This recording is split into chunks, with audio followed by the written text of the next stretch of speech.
My name is Dale Anderson. I am a docent here at the Military Veterans Museum and Education Center located in Oshkosh, Wisconsin. Today I will be discussing one of our larger and more popular artifacts that we have in the museum, and that is the Gun Truck Brutus. What we are trying to do with the Gun Truck Brutus is we are honoring the members of the 359th Transportation Company, Vietnam. Their mission was to provide petroleum products, gas, diesel, and in particular jet fuel. They were hauling this from the South China Sea up into the Central Highlands to a small town called Pleiku in the Central Highlands.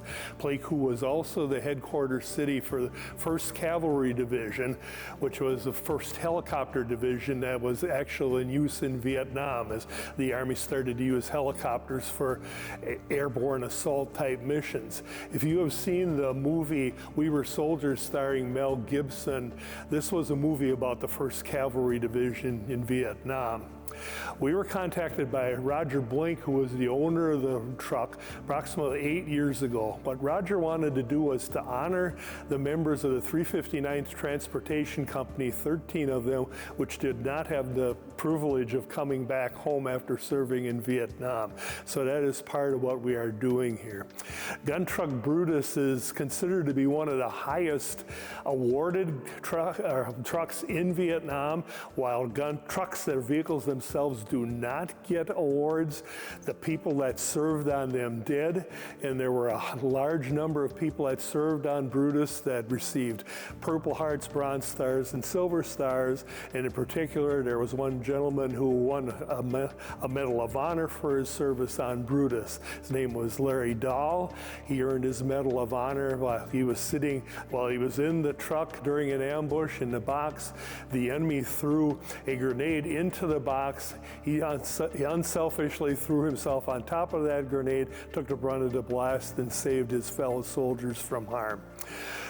Roger Blink, who is the owner of this gun truck, and at some point we will also talk about the Gun Jeep Brutus. Roger was the 3rd driver of the original gun truck in Vietnam. These trucks were not issued by the Army as you see in the pictures. It is a 5-ton cargo truck. What the people of the 359th tried to do, they needed to defend these convoys of tankers because they burned very easily, they burned fiercely. They were trying to develop a defense. So what they did is called many people in the military will recognize the phrase midnight requisitioning. They went to places and they borrowed or simply stole items that they could use on these trucks. One example is the armor that was on Brutus. It was borrowed as such from a naval base that was supposed to be for riverine craft. The minigun on the back of Brutus came off of a crashed helicopter that was being repaired in the area. As time went on, one of the members of the 359th realized if he was able to gather enough pieces of those miniguns together and would go to an armory, they would issue him a brand new minigun. So they used things like this to try to protect themselves from the convoys, or rather from the ambushes of the convoys. The 30 caliber M60 machine gun that they received was not a powerful weapon enough to handle these ambushes, so they were able, and in some cases officers would help them with these goals, they were able to get 50 caliber machine guns on these. If you ever get a chance to do researches on gun trucks in Vietnam, you will look at pictures, all of them will look a little different, and that's because each company, people got together, they decided what they thought would be the best way to build these gun trucks in their eyes and defend them. Around 1967, when Roger Blink was driving a truck, there were periods later on where they were made with different designs. There was a point where there were 2 50 caliber machine guns mounted on the back of it. If you get a chance to look at our machine guns as they are mounted now, the machine guns could not point downward next to the truck. The North Vietnamese realized that was a weakness. They would creep up to the truck to try to get it.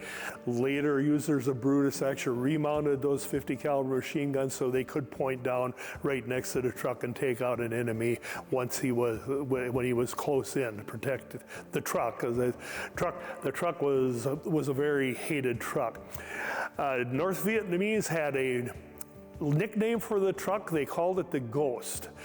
They had a $10,000 bounty on the truck. That bounty was paid 3 times. The truck was actually knocked out 4 times. 3 to 4 days after the truck was knocked out, it would be back on convoy escort duty.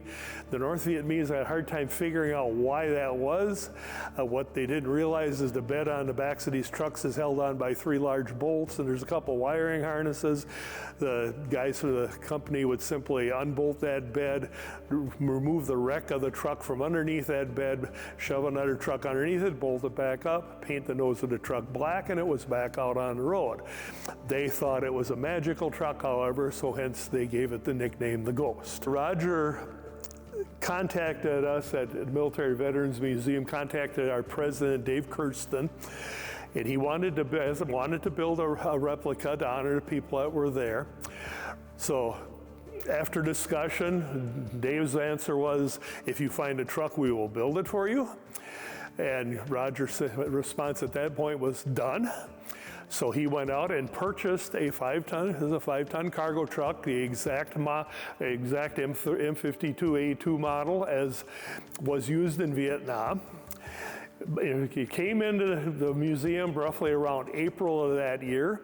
By August of that year, that we had fully painted what is sitting behind me. It was loaded on trailer to go to a 359th reunion. It actually went down the road wet, so the paint was just barely dry. We have great talent here at the museum. We will show that in other artifacts that we have as far as what they can do as restorations and rebuilds. This truck was basically reverse engineered from pictures from the period that Roger and other members of the 359th provided to us. So the gun mounts, the armor plate on the doors and the like, this is all done from pictures. If you want to know anything, you want to learn anything else about artifacts that we have here at the Military Veterans Museum in Oshkosh, please go to our website, mvmec.org, or go to our Facebook page, facebook.com/mvmec.